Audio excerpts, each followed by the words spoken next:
여러분 안녕하세요. 제복이 존중받는 사회를 위해서 노력하는 유튜버 멋진 창창입니다. 올해 또 대통령의 신년 기자회견을 보면서 제가 깜짝 놀랐습니다. 한미 연합훈련을 북한하고 군사 협의를 한번 하겠다는 말이 나왔던 거죠. 그래서 이게 처음에 저는 제 귀를 의심했었어요. 아니, 한 국가가 자기의 안보를 지키기 위해서 군사훈련을 하겠다는데 그거를 적국하고 협의를 한다라는 거는 진짜 이게 어떻게 된 거냐. 근데 여러분들 이게 9.19 군사 합의서, 9.19 남북 군사 합의서를 좀 읽어봐야지 여러분들이 좀 오해가 풀리실 겁니다. 9.19 군사 합의서에 어떻게 써 있냐 하면 북한하고 이제 그 남북 공동 합의서를 맺은 걸 보면 모든 적대 행위 금지 및 전면 중단 뭐 이런 내용이 있습니다. 그리고 또 하나는 뭐가 있냐면 요 내용이에요. 그 쌍방은 상대방을 겨냥한 대규모 군사훈련 및 무력 증강 문제, 다양한 형태의 봉쇄 차단 및 항행 방해 문제, 상대방에 대한 정찰 행위 중지 문제 등에 대해 남북 군사 공동위원회를 가동해서 이 협의를 하기로 했다고 한 거예요. 그래서 여기서 말하는 이 남북 군사 공동위원회라는 거를 여기에 명시를 해놔요. 그래서 이거 가지고 한미 연합훈련을 남북 군사 공동위원회에서 거론을 하겠다라는 겁니다. 그러니까 이 9.19 남북 군사 합의 자체가 저거 자체가 웃긴 조항이에요. 저게 웃긴데 거기에 이제 남북 군사 공동위원회라는 걸 넣었기 때문에 그거 가지고 지금 얘들이 한미 연합훈련을 북측하고 상의를 하겠다는 거거든. 그러니까 저하고 상의를 하겠다는 거야. 우리가 훈련을 하는 이유는 적이 쳐 내려올 것을 대비해서 우리가 그것을 막기 위한 훈련을 하는 건데 그거를 적하고 상의를 하겠다는 거죠. 이게 얼마나 궤변이냐면 이게 신뢰 프로세스라는 것을 운영을 하는 데 있어서는요. 상호 간의 검증이 선행이 돼야 되는 거예요. 한반도 신뢰 프로세스의 핵심은 뭐냐면 북한에 대한 사찰입니다. 여러분, 북한은요. IAEA의 사찰을 지금 전면 거부를 하고 있잖아요. 얘네들은 철저하게 봉쇄를 함으로 해서 자국에서 지금 핵 개발을 하는데 혈안이 되어 있습니다. 그렇게 해서 끊임없이 저 핵 개발을 하는 북한이 지금 뭔가 지금 뭘 지금 개방을 한 것도 없고 공개를 한 것도 없고 검증받은 게 없고 사찰을 받은 게 없는데 우리는 지금 일방적으로 인정을 한 거예요. 그런데 이번에 북한의 노동당 대회 8차 이 선언문을 보면 얘네들은 미국을 대상으로 한 ICBM이나 SLBM 미사일 뿐만 아니라 대한민국을 대상으로 한 단거리 장사정 포드를 개발했잖아요. 대구경 조종 방사포를 개발했죠. 400mm하고 600mm까지 개발을 합니다. 그러니까 이거는 뭐냐면 사거리가 딱 300km, 600km니까 뭐냐면 딱 한반도에 있는 대한민국을 대상으로 타겟을 하겠다는 거예요. 그걸 만천하에 공시를 해버린 거잖아요. 그리고 얘네가 뭐라고 얘기했냐면 전술핵을 보유하겠다고 얘기를 한 겁니다. 전술핵을요, 여러분들 전술핵을 만만히 보는데 전술핵도 엄청 무서운 거예요.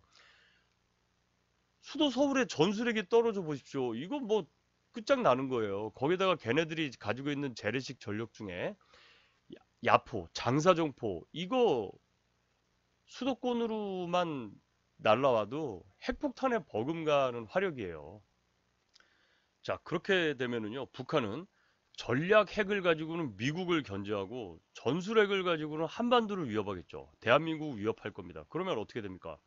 미국이 이 한반도 전쟁에 개입을 못하게 하는 게 북한의 전략이거든요. 걔네들이 ICBM을 개발해가지고 미국이 한반도에 개입을 못하게 하는 거는 만일에 개입을 하면 미 본토로 핵을 쏴버리겠다라는 거거든요. 그러므로 해서 일단 미국의 발목을 잡아놓는 거고 그러면 한반도에 긴장이 조성이 되고 미측의 증원 전력이 들어오지가 못하게 되면은 이때부터 북한은 이 대한민국을 향해서는 전술핵을 쓰겠죠. 전술핵을 투발할지도 모른다는 위협을 줌으로 해서 한반도 내에 외부 세력들이 증원이 되지 못하게 하는 겁니다. 그런 상태에서 우리가 일본하고 친하게 지내지 않으면요. 일본에 이 엄청나게 전개되어 있는 일본의 미군 자산들, 이 미군 자산들이 한반도로 들어올 수가 없어요. 그리고 우리가 일본하고 계속 척을 지게 되면 일본도 한반도에 문제가 생겨버려서 대한민국에 문제가 생기면 안 도와주겠죠. 그러면 어떻게 됩니까? 우리는 고립이 되는 겁니다. 대한민국이 고립이 되는 거예요. 거기다가 우리는요, 지금 에너지 자원이 3일을 버티기 어렵습니다. 그런데 이렇게 긴장 상황이 되면은 저 호르무즈 해협부터 해가지고 기름을 실은 우리 유조선들이 대한민국으로 들어와야 되는데 해상 봉쇄를 딱 당해버리는 순간 우리는 일단 석유가 없어요. 에너지가 없기 때문에 기동을 할 수가 없죠. 전기를 생성해낼 수가 없습니다. 우리는 그냥 깜깜하게 갇혀버리는 거예요, 여러분. 이 국가 전략에 있어서 에너지라는 게 얼마나 중요한지는 지금 우리 정부가 너무 아마추어인 건데 원전을 없애버리지 않습니까? 그러면 전기가 모자라요. 요즘처럼 추울 때 가장 국가가 국민에게 해준 최고의 복지가 바로 저렴한 에너지 공급입니다. 그래서 이 저렴한 에너지 공급 때문에 이 도시의 저소득층들이 큰 어려움 없이 자신의 신체의 안위를 보호받고 있었던 거예요. 에너지 때문에 그런 겁니다. 자, 그런데 그 석유가 못 들어온다고 생각을 해보세요. 해상 봉쇄를 당해서 우리 석유가 우리나라로 못 들어온다고 생각을 해봐. 그러면은요, 우리는요, 뭐 아무것도 할 수 없어요. 석유가 없이 대한민국이 할 수 있는 게 뭐가 있겠습니까?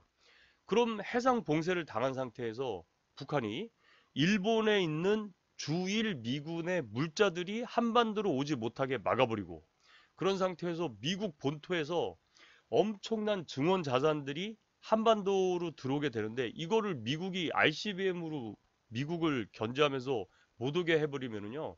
대한민국은 고립이 돼버리는 거예요. 여러분, 우리나라는 이미 섬나라잖아요. 북으로 막혔기 때문에 우리는 섬나라인데 이 섬나라가 추가 보급을 할 수 없는 상황에 온다면 이건 매우 심각한 겁니다.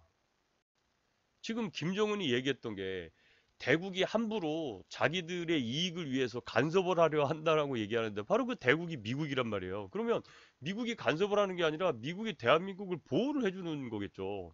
아니 북한이 지금 전술핵, 전략핵, 이 이원화 전략을 통해서 전략핵은 미군, 전술핵은 대한민국을 향해서 지금 조준을 하고서 협상 테이블에 끌어올려 놨는데 이걸 우리가 어떻게 지금 부정을 하냐고요. 지금 당장 우리 머리맡에 핵을 쥐고 있는데.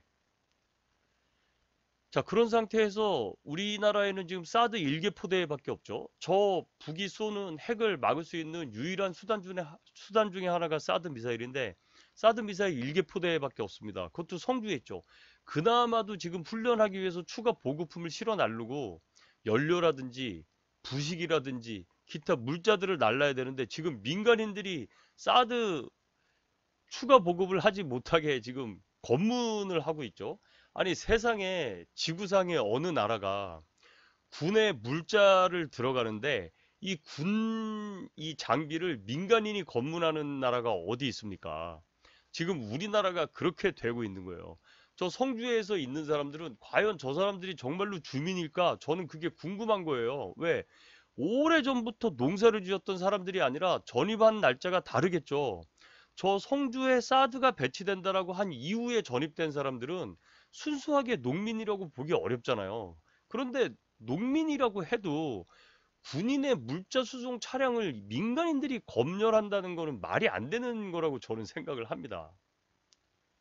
특히 지금 이 같은 발언, 즉 대한민국의 대통령이 군사 훈련을 하는 데 있어서 적국에게 통보를 하고 협의를 하겠다라는 말을 너무 서슴지 않게 얘기하는 것은요.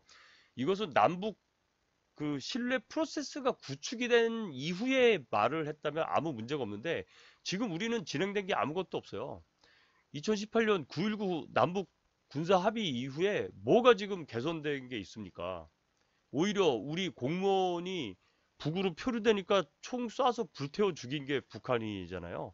인도주의적으로 생각을 해보세요. 비무장한 민간인을 그냥 쏴서 죽였다라는 게 그게 북한이에요. 그런데 지금 뭐가 개선됐다는 겁니까? 그런 상태에서 갑자기 지금 대한민국을 지키는 가장 중요한 훈련 중에 하나인 한미연합훈련을 북한하고 공동 협의를 하겠다는 거는 저는 정말 납득이 안 가는 상황입니다. 이렇게 되다가는 어떤 문제가 생기느냐. 바로 이런 말들이 나왔는데도 불구하고 많은 분들이 낯설어하거나 걱정하거나 큰일이라고 생각을 하지 않는 거. 저는 이게 더 큰 문제라고 보는 거예요. 이런 얘기가 나오면 많은 사람들이 걱정을 하고 SNS 상이든 언론이든 이런 데서 이거 큰일이다. 어떻게 자국의 안보를 지키기 위해서 하는 연합훈련을 적국과 상의를 하느냐라는 말이 나와야 되는데 이게 없다는 거죠. 저도 며칠 쭉 보다가 몇 개 언론이 이게 너무 잠잠하기 때문에 어쩔 수 없이 이 영상을 만든 겁니다. 여러분, 이 영상에서 제가 여러분들에게 주고자 하는 저의 전달 핵심은 뭐냐면요. 이렇게 위험한 발언이 나왔음에도 불구하고 우리는 너무나 포근해. 너무나 푸근하게 봄을 기다리고 있다는 겁니다. 이게 위험한 거예요. 왜? 이렇게 서서히 우리의 정신적인 감정의 장벽을 낮추는 겁니다. 이거는 저항을 해야 되고 정서적으로 거부감을 느껴야 하는 멘트인데도 불구하고 이것을 서서히 낮춰주기 때문에 어떻게 되느냐? 결국은 우리는 여기에 적응을 해버리게 되는 거죠. 그러다 보면 서서히 머리가 이 경계로부터 풀리게 되겠죠. 점점 이런 사상의 오염이 되다 보면 정말로 나중에는 별 문제가 없게 느껴진다는 거죠. 저는 이게 굉장히 위험하다고 보는 거예요. 제복이 존중받는 사회를 위해서 노력하는 유튜버 멋진 창창이었습니다. 여러분 감사합니다.